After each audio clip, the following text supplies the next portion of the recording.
নমস্কাৰ আমাৰ মৰমৰ জুবিনদাৰ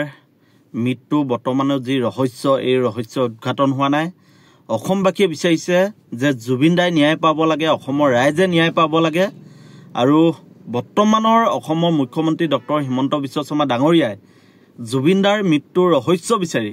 তেওঁ প্ৰথমে CID তদন্ত ঘোষণা কৰিলে আৰু হেহতিয়াকৈ তেওঁ SIT গঠন কৰিছে কিন্তু অসমবাসীয়ে দাবী জনাইছে যে আমাক CID তদন্ত বা SIT তদন্ত নালাগে আমাক CBI তদন্ত লাগে সিংগাপুৰত গৈ CBI হে তদন্ত কৰিব পাৰিব এই কথা অসমৰ মানুহে এতিয়া বিশ্বাস কৰিছে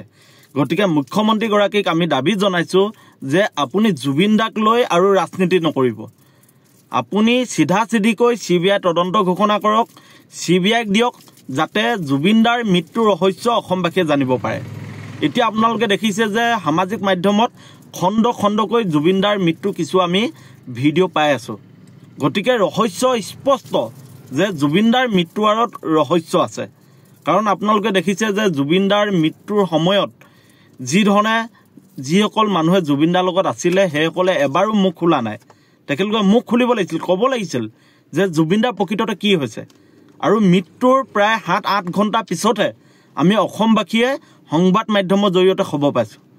ইয়াৰ আঁৰৰ ৰহস্য কি আমি জানিব লাগিব গতিকে আমি মুখ্যমন্ত্ৰী গৰাকীক আমি দাবী জনাইছো যে ৰাজনীতি বন্ধ কৰক বা লোৱা কাৰবাৰ বন্ধ কৰক আপুনি স্পষ্টভাৱে আমাৰ অসমবাসী মৰমৰ হিয়াৰ আপোন জুবিন গাৰ্গৰ যি মৃত্যু এই মৃত্যুৰ ৰহস্য ফাদিল কৰক আজি সিংগাপুৰত নৰ্থ ইষ্ট ফেষ্টিভেল পাতিছে এই নৰ্থ ইষ্ট ফেষ্টিভেলৰ লগত জড়িত সামকানু মহন্তকে আদি কৰি যিসকল ব্যক্তি এই সকলোকে গ্ৰেপ্তাৰ কৰক আমি সিধা সিধিকৈ বিচাৰি আছো যে সামকানু মহন্ত সিদ্ধাৰ্থ শৰ্মাক গ্ৰেপ্তাৰ কৰিব লাগে কিন্তু আজি পৰ্যন্ত তেখেতলোকক গ্ৰেপ্তাৰ কৰা নাই কিয়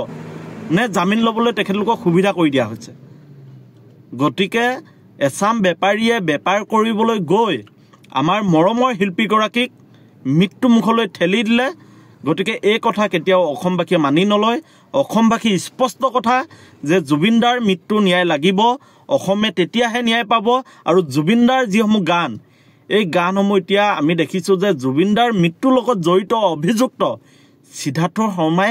তাৰ পৰা ৰেভিনিউ তেখেতলোকে পাই থাকিব গতিকে সেই ৰেভিনিউ যাতে নাপায় তাৰ প্ৰতিও ব্যৱস্থা ল'বৰ কাৰণে আমি অসম চৰকাৰক দাবী জনাইছো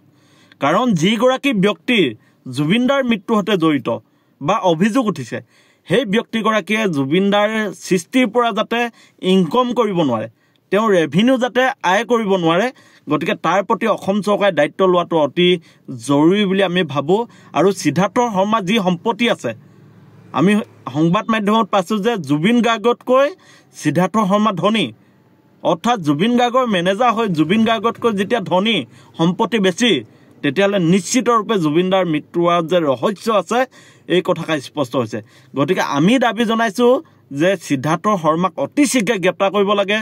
যিমান সিদ্ধাৰ্থ শৰ্মাৰ সম্পত্তি আছে বাজেয়াপ্ত কৰিব লাগে আৰু তেওঁক গ্ৰেপ্তাৰ কৰি জুবিনদাৰ মৃত্যুৰ বাবে যিখিনি আইনগতভাৱে শাস্তি হয় দিয়াৰ ব্যৱস্থা অসম চৰকাৰে ল'ব লাগে বুলি আমি দাবী জনাইছো